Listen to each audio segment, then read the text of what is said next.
course around the globe. Now, this first announcement was incredible because when these people came into our office and pitched this show, it was a very rare moment where we just went, yes. We didn't even have to take a beat to think about it. It was the most fantastic pitch working with an incredibly talented writer. So without further ado, our first series announcement of the day is Voltaire Mixed. This is an ensemble period drama. Please clap away, it's a great show. It is a fantastic ensemble period drama which takes place amongst the French 1960s cultural and sexual revolution. It's set, an explosive story set in a male-only Voltaire Mixed high school, where it's turned upside down when a group of females are introduced for the very first time, and it has huge consequences for the adults and the teenagers involved. This is an 8-part series, and it will be produced by Homme Vautour Simon and Autopilot Entertainment. Voltaire Mixed is in pre-production and it's going to launch exclusively on Prime Video in 2021. Now, I'm so delighted to have here today the showrunner of the series, the incredibly talented Marie Roussin. So please join me in welcoming her to the stage.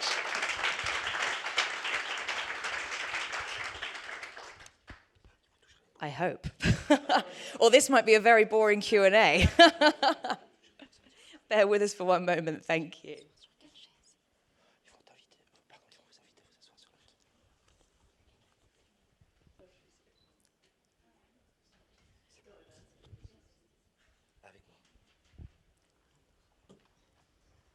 So for this Q&A, I'm going to be speaking in English. Oh, we have her, fantastic. And Marie will be talking to me in French. Hello. Thank you so much for joining us today. So we've just announced your creation to the world, which is super exciting for us.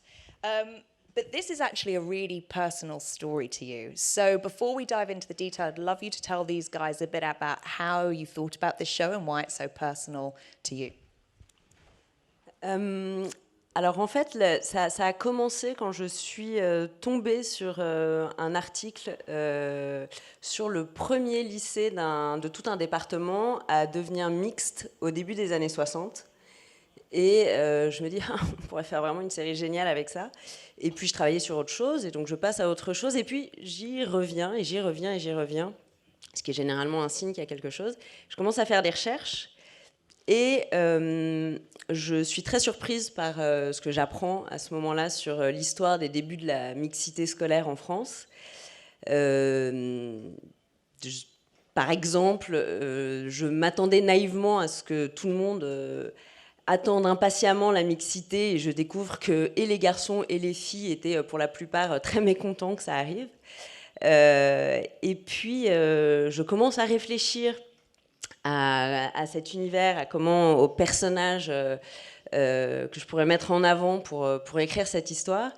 Et je réalise, donc seulement quelques jours après être tombée sur cet article, qu'en fait, j'ai vécu cette situation, si ce n'est que ce n'était pas dans les années 60, c'était dans les années 80. Et pour des raisons, comme vous le voyez, assez peu évidentes, j'ai été scolarisée en fait, dans une école de garçons jusqu'à mes 11 ans. Et je me suis dit, c'est sans doute pas un hasard si tu as envie de parler de cette histoire et si cet article t'a accroché l'œil. Et j'ai vécu le fait de me retrouver dans parmi une extrême minorité de filles dans un univers très très masculin. Et je trouvais que cette histoire était encore plus intéressante, racontée dans un monde où la mixité n'était pas la norme. Et au lycée, moi j'ai vécu ça quand j'avais pas encore 11 ans, au lycée où c'est un festival, un vrai feu d'artifice hormonal, on va dire, c'est encore plus payant, je trouve, pour l'histoire. Voilà. Fireworks sums it up. These scripts are absolutely joyful and explosive. So talk to me a bit more about the characters involved. Whose eyes are we seeing this show through? En fait, puisqu'on suit l'histoire de ce lycée, je trouvais que c'était intéressant de raconter ce passage à la mixité et de le vivre à la fois du point de vue des gens qui allaient accompagner ça et donc des professeurs ou du personnel du lycée, et évidemment du point de vue des élèves, des garçons et des filles qui allaient vivre ça. Et c'est pas une série sur des trajectoires de femmes. On parle d'hommes et de femmes, de garçons et de filles. Et c'est vraiment comment cette société change. Et donc, on vit cette même réalité du point de vue d'adultes et d'adolescents.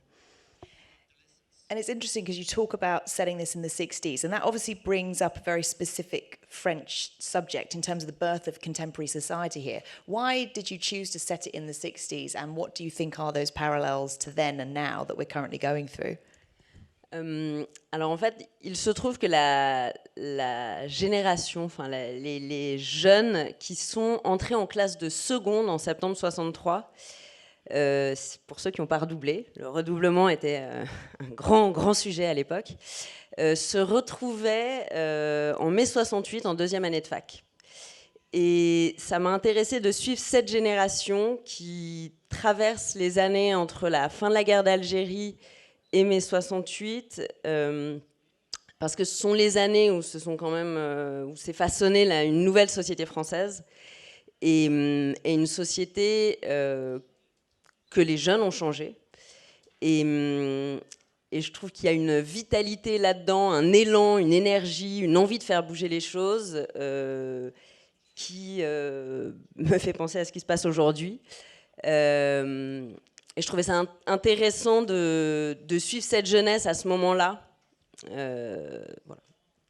You talked about the vitality and the energy in the series, and that's something that I absolutely adore because it does cover some very poignant topics of desire and intimacy and identity, but it's also incredibly funny and really irreverent. So can you tell everyone a bit more about the tone? Because, of course, it's not just a traditional period drama. Alors, on parle très frontalement des rapports hommes-femmes, puisqu'on raconte quand même l'histoire de 12 filles arrivant dans un lycée de près de 500 garçons. On parle de la rencontre du masculin et du féminin. On va forcément parler de désir. Ce sont des années drôles. Il y a quelque chose d'un petit peu effervescent quand même. C'est une cocotte minute. Quelques années plus tard, c'est mai 68. Le désir est nécessairement au centre de la série.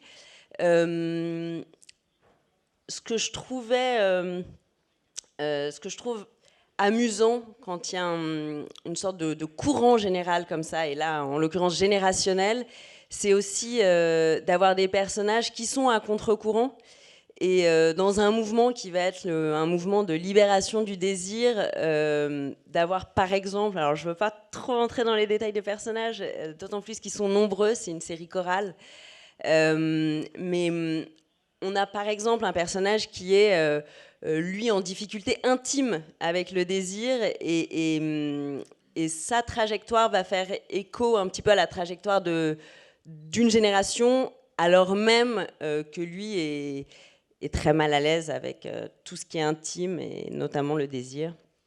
Et il se retrouve à devoir gérer des jeunes qui ne pensent qu'à ça, pour faire simple.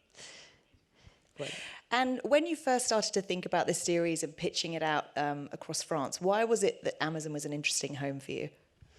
Je pense que c'est la série la plus française en fait que j'ai jamais écrite, en tout cas initiée.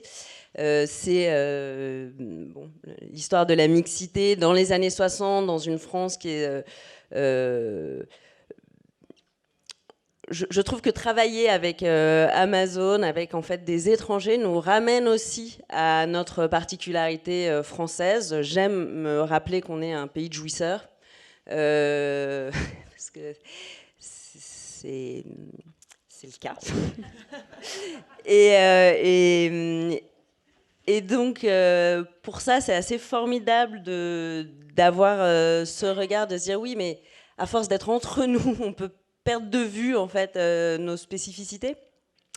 Et donc, c'est assez formidable de décrire le projet le plus français que j'ai jamais écrit, en fait, curieusement, pour Amazon. And one of the things that we've been working on very closely is the kind of structure of the show and thinking, how can we do this a bit differently? Do you want to give people a bit of an insight into what might be coming? Sur les histoires et on va avoir plusieurs saisons qui vont mener ces jeunes jusqu'à mai 68. Et on va suivre un peu plus spécifiquement une classe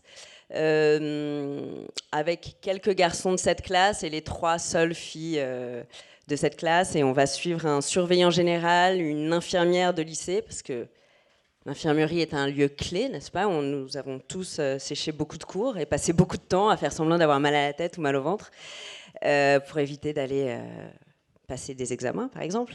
Et donc l'infirmière est un des personnages adultes clés et un nouveau professeur qui fait sa rentrée, elle aussi, mais dans la partie des enseignants. Voilà. It's such a pleasure to talk to you about this series. I joked last night with Marie, we could probably sit here and fill the whole of this press conference just talking about it. It brings such pleasure every time I read these scripts. You are a fantastic showrunner, and we're so delighted to be working with you on this series. So to remind everyone, Voltaire Mixed is in production as we speak, and it will be available globally in 2021. So watch this space. Thank you so much, Marie, for your time. Thank you. Thank you.